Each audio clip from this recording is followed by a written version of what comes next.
Hi, and welcome back to your favorite faceless masked commentator.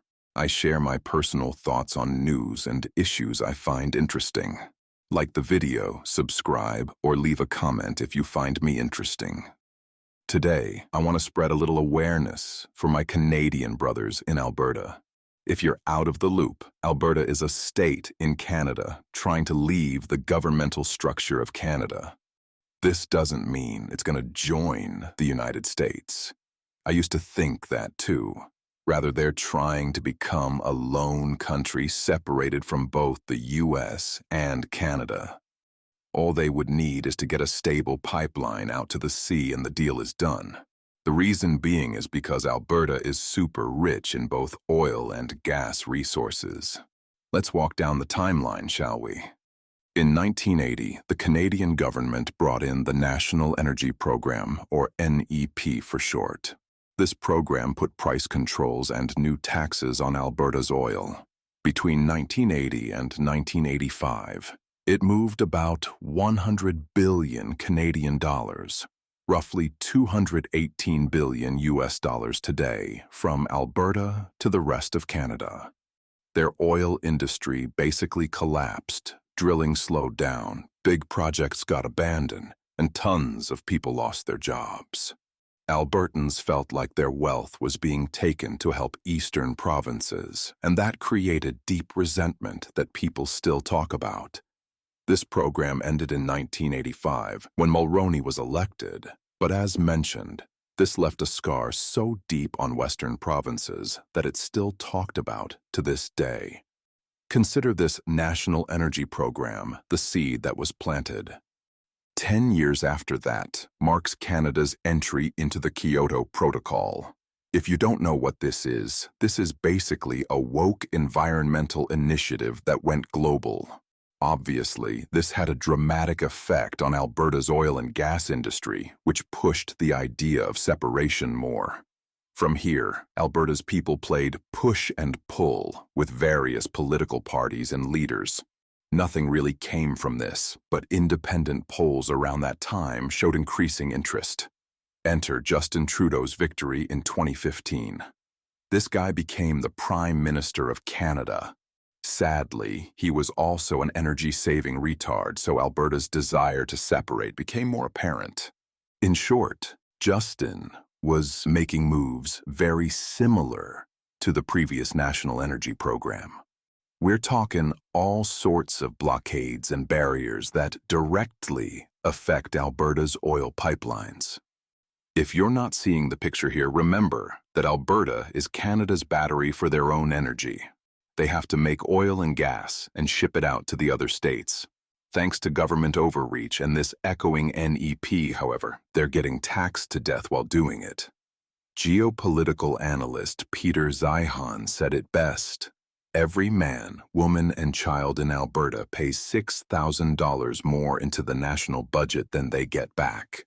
This was made back in 2015, but 10 years later, we're still looking at a similar imbalance. Justin only recently left the House and passed it over to the current Mark Carney. You gotta give a little credit to Mark because he actually rolled back a good chunk of Justin's policies.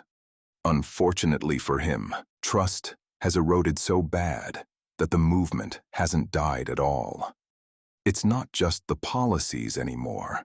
Most in Alberta have gone conservative and are stuck in a sea of woke liberal retards. They're underrepresented. Trump has gotten involved through a few statements that made it clear to Albertans that Mark's political party doesn't know what they're doing and don't care. We saw that through his response to the tariffs and trying to play nice with America's enemies. Canada's own people are clashing with Alberta as well. Considering they're picking a fight with the hand that feeds them, that's more than enough to separate, in my opinion. The point I'm highlighting here is that Alberta's tolerance for Canada's government programs, leaders, and upper crust has been building and building and building to this point. They finally found some movement through Danielle Smith, the newly elected premier from the United Conservative Party in 2022. In November, she managed to pass a bill that made it easier for Albertans to challenge federal laws such as the previous environmental regulations. In 2025, Bill 54 passed, which gutted the number of signatures needed for a citizen-led referendum. This is where the buzz started in the online space. Instead of needing 20% of the province, they now needed just 10%. Instead of 90 days to collect these signatures, they now have 120 days. The Alberta Prosperity Project, APP, is the group leading the pack here. They hop on this opportunity quick and are currently in the middle of their big campaign.